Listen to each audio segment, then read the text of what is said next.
Sir, आज Christmas day जो है पूरे देश और दुनिया में मनाया जा रहा है। प्रभु यीशु का आज जन्मदिन है। संसार के अंदर सभी खुशियां मनाई जा रही हैं। ऐसे में मानवता के लिए, समाज के लिए, राष्ट्र के लिए, देश के लिए और सामाजिक लोगों के लिए क्या संदेश देना चाहेंगे प्रभु के नाम पर?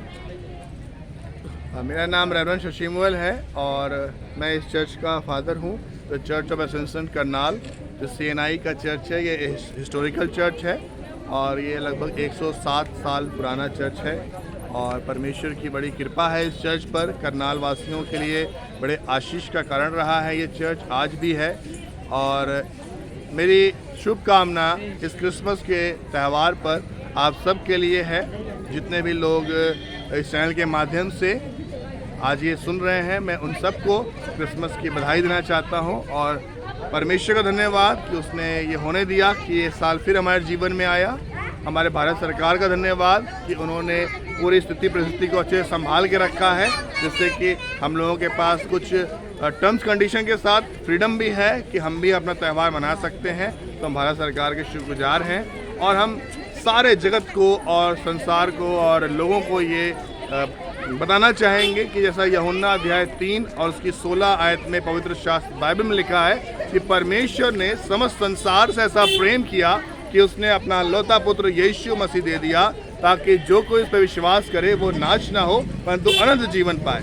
तो ये जो त्यौहार है ये प्रेम का त्यौहार है, ये त्यौहार है गिविंग का त्यौहार है कि प्रभु यीशु मसीह को परमेश्वर ने संसार के लिए दे दिया और उन्होंने अपना प्रेम यहाँ तक दिखाया कि उन्होंने हमारे बदले अपने ऊपर जो है पापों को लेकर के बलिदान हुए। तो हमारे लिए यही संदेश है कि हम भी इस संसार में प्यार बांटें और अपने बलिदान के द्वारा दूसरों की सेवा करें।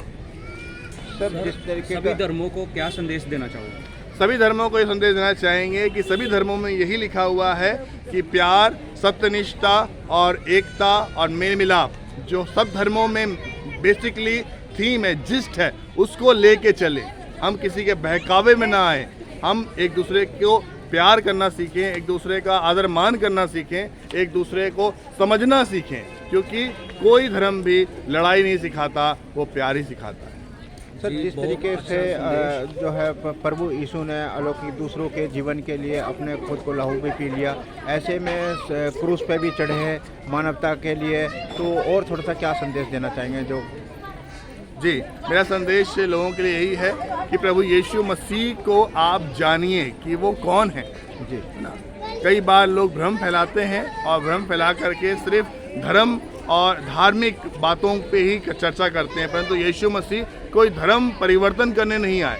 यीशु मसीह इंसानों को बचाने आए थे और जो क्रिश्चियन लोग हैं वो क्राइस्ट, यीशु मसीह, जीसस क्राइस्ट को मानते हैं। तो हम लोग यीशु मसीह के फॉलोवर हैं और हमारा काम है यीशु मसीह की शिक्षाओं को लोगों तक पहुंचाना, लोगों के दिल और मन को बदलना, उनके जीवन को बदलना, ना कि धर्म बदलना। सर, सेंटा क्लॉज के रूप में जो लोग इस समय मनाया जाता है, उसमें उसका क्या थोड़ा सा रूप है, उसमें क्या कहना चाहेंगे? हाँ, सेंटा क्लॉज जो है वो एक व्यक्तित्व थे, एक इंसान थे जो बच्चों से बहुत प्यार करते थे, गरीबों की सेवा करते थे। सेंट क्लॉज, सेंट नाम उनको दिया गया आगे जा करके, और उनकी जो सेवा थी वो खासकर क्रिसमस के दौरान वो गरीब बच्चों में और गरीब झोपड़ियों में जो है वो चुप्पे से जा करके जो है गिफ्ट दे देते थे, रख देते थे, उनकी ज़रूरत की चीज़ें रख देते थे। तो ये एक अफवाह फैली कि रात में कोई क्रिसमस के समय आता है और वो हमें गिफ्ट दे के जाता है। तो इस प्रकार से वो प्रथा चलती गई और सेंटा क्लॉज करके जो है वो प्रथा को एक बड़ा रूप दे दिया गया। सर, एक छोटा सा और सवाल है। प्रभु यीशु मसीह जो है जब क्रूस पे चढ़ा दिए गए, तीसरे दिन जिंदा हो गए थे, तो ऐसे में और मानवता के लिए क्या संदेश देना चाहेंगे ताकि उनका जो यश है वो पूरे संसार में, समाज में फैलता रहे? जी, जो हमारा ये क्रिसमस का त्यौहार है, इससे बड़ा त्यौहार जो है यीशु मसीह के जी उठने का त्यौहार होता है, जिसको ईस्टर भी कहते हैं कुछ लोग, रिजरेक्शन डे, यीशु मसीह का जी उठना। क्योंकि अगर यीशु मसीह दुनिया में आए तो वो इसलिए आए कि परमेश्वर के द्वारा ठहराए गए उन सब कामों को पूरी करें मानवता के प्रति। लेकिन यदि वो जी नहीं उठते तो आज मेरा ईमान और लोगों का ईमान नहीं होता उन पर। जैसे बाकी सब आए, मर गए और सब ख़त्म हो गया, लेकिन यीशु मसीह अगर जी उठा है तो इसलिए कि वो दोबारा आएगा, वो मेरे और आपके लिए आएगा। शुक्रिया, धन्यवाद।